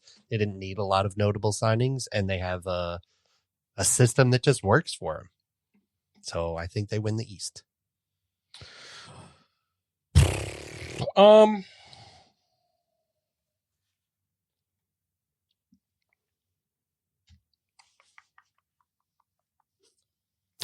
Harris always forgets to work on this, Brian. Yeah, sure do. I hate saying it. Oh, I know where you're going. I hate saying it. I don't want to. You know what? I'm going to stick with actually who's up there right now. I'm going to go Nashville because they do look quite good. They haven't lost a game so far this season, so I'll take that into account as well. All right, winner of the West. I'll start first. I'm going to take the team that's up there right now as well. I'm going to take LAFC. I think now that Son and Denny Bouanga are kind of a little bit more in sync, have a little bit more time together, I think you're going to see that really flourish. They haven't been great so far, but they also they haven't had a goal scored against them yet so far. The only team in the league who has not had a goal scored against them. So that sounds good to me. So I'll go LAFC. Blake? I will go with Vancouver FC. Yep. The ones that won it last see year. See if the Canadiens. Or no, that's they topped it last year. Was last year where they top the West? No, it was San Diego last year. Yes, yeah. They were below, yeah. First year, yeah. Well, which we never went over that last year. I realized that today. Yeah, it was Philadelphia who topped the East last year on 66 points. San Diego who topped it on 63 points. We did not have either of them. I went Cincinnati last year. Ron went Atlanta. Blake went Charlotte. Then San Diego was a surprise last year. Blake went LAFC. Ron went LAFC. I went Seattle. None of that was right. MVP, Blake said it's messy. Ron said it's messy. Both of you are right. He did win it. 29 goals, 19 assists. Golden Boot, Ron had Messi as well. He won it. Jordan Morris, you had Zaha, not good. Biggest team to miss the playoffs. We all guessed Inter Miami. They actually won the whole thing. And then who wins the championship? Orlando City, Cincinnati, LAFC, and of course it was Inter Miami. So that was the result of 2025. We all missed pretty good, except for Ron probably did the best in terms of at least getting the MVP and the Golden Boot dead on. All right, back to this year. Ron, who you got for winner of the West? LAFC. LAFC as well. Shield winners, who you guys going with? I'm going to go with LAFC as well. I'm going to make no sense because it's not a team I picked to win either the East or West. Oh. But so I'm going to spread my betting around. I can't bat 100, but I'm trying to increase my chances. Or bat 1,000. I've mixed up my sports metaphors. I go with Nashville SC. Okay, how am I going to? The sheet's not really set up for that, but we'll figure it out. Okay. Oh, because you're supposed to do like highlight one. Yeah. I'm like, screw it. So you said, wait, this doesn't make any sense. I know. You're really spreading it. The winner of the I spread it around. Whatever. God bless. God darn it. Okay, you want Nashville? Fine. You get Nashville, Ron. Make it make sense. Nope. It's like when you're betting and you're like, I'm just going to spread this around to like 4 of the horses. You just had your bet a little bit, and I get the theory. Just this is Blake's version of Leicester-ish prediction. Yep. I guess I don't really know where you couldn't get the Leicester-ish prediction idea down. That this is Blake's for this year. Okay. But yeah, Cincinnati. I'm going Cincinnati on mine. I mean, good defense, good offense, great proven system, great home field advantage at TQL Stadium. Very good. They're a grinding team. They just don't win pretty. Mm-hmm. Like, I think they can do it. All right. MVP. Who wants to go first? His royal pinkness. His royal pinkness. All right, Ron's going to go Messi. I'm going to go Denny Bouanga. I I need to get myself a guaranteed point. So to spread things out, I've gone with Messi because we know we're going to get. They're going to give it to him. Guaranteed point. God, you really are hedging your bets here. God bless. Hey, the best defense is a good offense. You know who said that? The cook on Alice. Okay, so you both got Messi. I got Denny. Golden Boot. Who you got? I'm going to stick with the same guy, Denis Bouanga. Interesting. I mean, he's not even. I mean, that's the same person not even on the top 50 right now. No, it's okay. The person that won the MVP last year scored the most goals, so I'm just kind of keeping that theory. That's but fair. I probably got the wrong guy because you guys went Messi. But that's besides the point. I'm going with Peter Musa. Oh. I like Peter Musa. Okay, he might actually come good this year. If he can stay healthy, he's all over. Very, very true. Yes, indeed. Blake? Sam Surridge. Let's see if you can roll this through. Sam Surridge. Okay. If he keeps playing Orlando every week, sure Right. Sell is. Because other than that, oof. I don't know. But all right. Make sure I spell his name right. Be somewhat accurate here. Who wins it all, gentlemen? Who wants to go first? MLS Cup. You leave Spurs and you win a trophy. LAFC. Son Heung-min's going to win that. Yeah, I agree on that one. Damn it. You guys stole mine at the end here. Why? I don't know. Because I was going to probably go them. So do it. But the cup is such a weird thing. It is. It is truly weird. Like, it's such a... Well, don't forget your weird playoffs. Your first round is like the round of 3 matches. And Did that change again for this year? Is that same as last year? Oh, it's as far as I know, it's the same. Yeah, I'm just to be like a contrarian pick here. I'm going to go with Vancouver, who got there last year. Still have a good team up there, obviously in the top 2 right now. But I'm going to go Vancouver. I don't feel great about it, but go with it. All right, so those are our MLS picks for this season, long season, and this is the last normal season. Then we go into this really short season next year that they've already announced and games for international calendar. Then we go then we move to the international calendar after that and go back to a normal season. I got to find the episode where I first brought that up. I find out which one that was. Yeah, you need to. All right, we move over to a league that I actually like to watch a heck of a lot more, and that's the NWSL. They've only played 3, 4. Shoot, how many games have they played? 3 games. Yeah. Yep. No, some of us have played 4.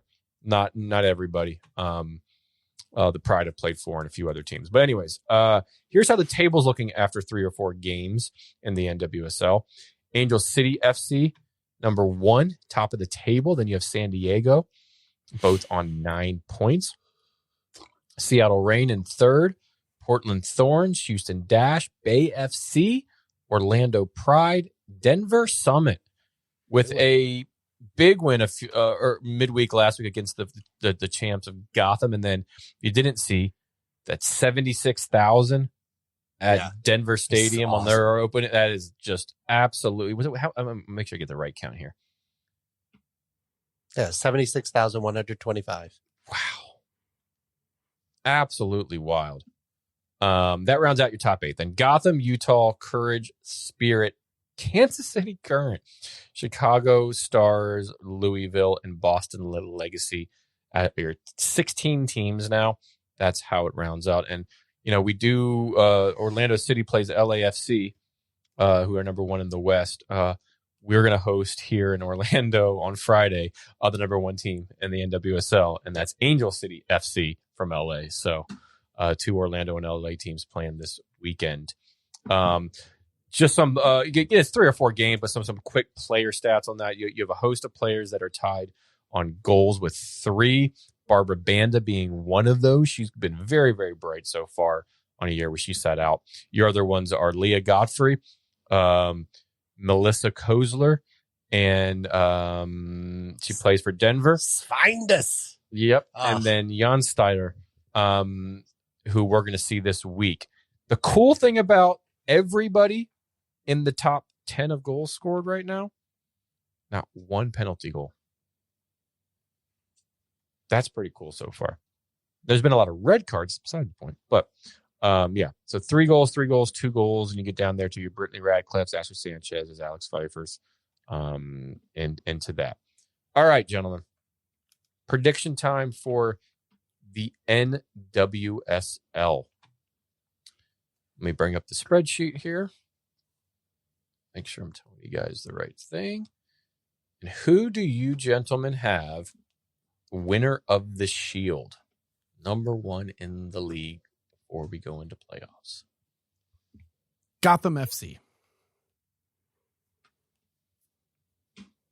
Okay. Ron? I'm going, despite their shaky start, Kansas City Current. I'm going to take into account a pretty darn good signing that has been announced fully, and that is Kat Macario signing with San Diego. So I'm going to go with San Diego as Shield winners. They're up there. They're doing pretty good so far, and they're only going to add firepower. That's not half bad. I think they're figuring it out there in San Diego and Angel City. I don't think Angel City is as strong as they kind of are right, seemingly be, but we'll certainly see on for Friday when they come up against the Pride. All right, your MVP of the league. Do we all? I'll take it away, and I'll actually do my golden boot the same way that it was last year as well. I think it's going to be Barbara Banda. My MVP is Barbara Banda. Mine is going to be Chawinga. Makes it back to back to back. She hasn't played so far yet this year. Yeah, she's been injured for the first 3 games, but she's coming back after this break. All right. So my golden boot's going to be Banda as well. Blake. Sophia Wilson. I like that shout. Like that she's back from maternity leave. Ron? Jan's daughter.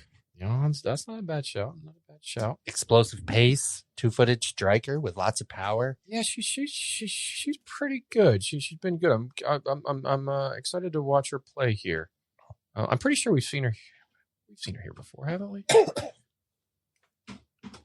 I'm very curious as the teams that she's played on. But no, she is quite good. Fun to watch. Make sure. JONSDOTTIR. JONSDOTTIR. All right. Team to make the playoffs this season that didn't last season. All right. So let me real quick. You can't include Boston and Denver. Obviously, they weren't in the league. So let me go to last year and tell you the teams that didn't make the playoffs. You had North Carolina, Dash, Angel City, Utah, Bay, and Chicago. Bay FC for me. Yeah, I'm going to go with you on that one, Ron. I think they've with Claire Hutton there now. I really like how they got them. I think they got the best out of that 3-team deal. So I think they've spent a lot, and so far I think they seem cohesive this year in the first 3 or 4 matches, more organized defensively.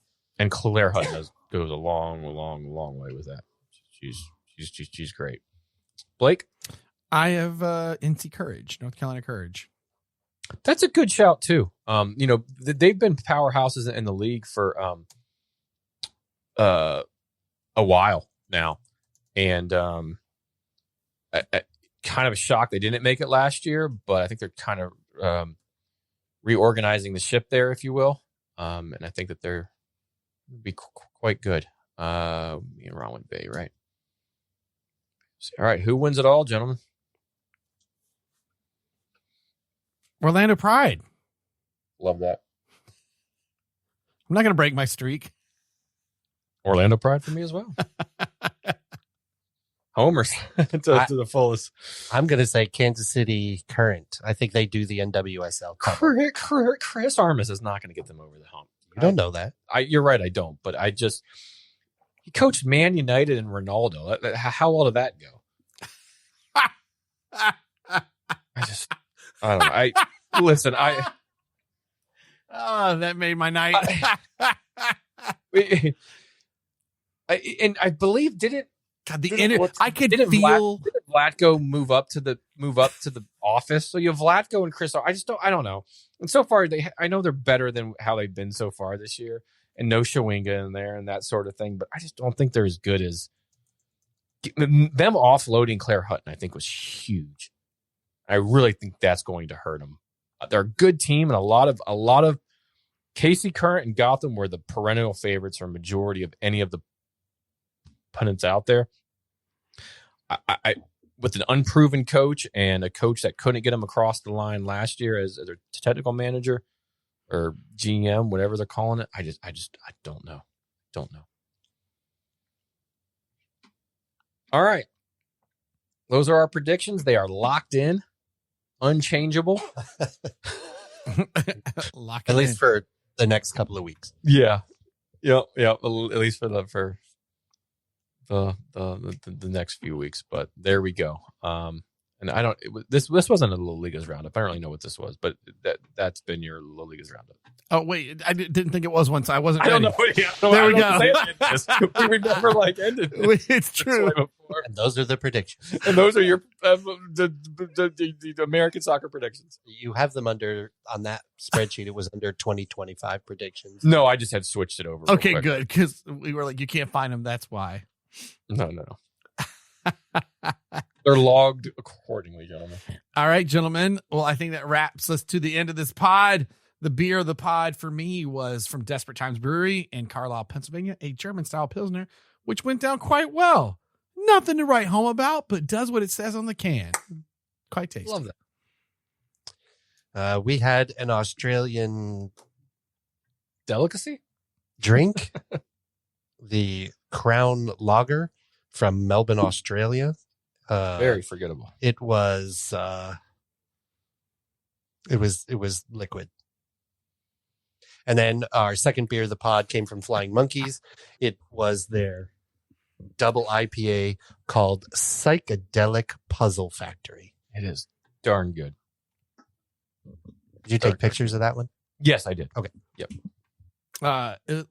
Ferris, do you have a Zlatan quote? I still have his little tan book, so of course I do. All right. Spin those pages.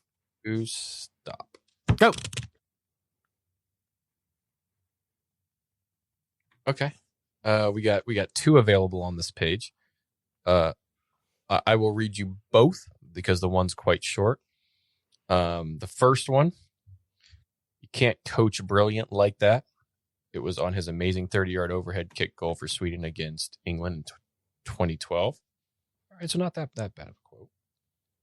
But that was a hell of a kick. If you haven't seen that, or go on YouTube and watch that. Yeah. From about like midfield. I think it was crazy. All right, the quote here. This is Zlatan criticizes Guardiola on how he was used at Barcelona. When you buy me, you're buying a Ferrari. If you drive a Ferrari, you put premium petrol in the tank. You hit the motorway and you step on the gas. Pep Guardiola filled up the diesel and took a spin in the countryside. He should have bought a Fiat.